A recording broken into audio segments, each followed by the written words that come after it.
దేశ విభజనకు ముందు గాంధీ ఏం మాట్లాడాడు? నన్ను రెండుగా చీల్చిన దేశం విడిపోదన్నారు. నా శవం మీదనే దేశ విభజన జరగాల అన్న గాంధీ దేశ విభజన జరిగిన 4వ రోజు పాకిస్తాన్కి 50 లక్షలు ఇవ్వాలని చెప్పి నిరాహార దీక్షకు కూర్చుంటాడు. ఆ టైంలో గాడ్సే గారు. అండ్ ఇంకొక విషయం చెప్తాను. జిన్నా మహమ్మద్ అలీ జిన్నాకి ఆరోగ్యం సరిలేదు. అతన్ని ట్రీట్ చేస్తున్నటువంటి డాక్టర్ గాంధీ దగ్గరకు వచ్చి చెప్పాడు, అయ్యా వాడికి ఏం కావాలన్నా అది ప్రధానమంత్రిగా కావాలంటే లేకుంటే ఉప ప్రధానిగా కావాలంటే వాడికి నెహ్రూతో వచ్చి చెప్పాడు, ఇవ్వండి, ఇస్తే దేశ విభజన జరగకుండా ఉంటుంది.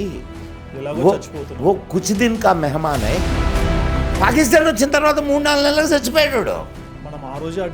అంటే నెహ్రూ ఇచ్చిన సమాధానం ఏందో తెలుసా?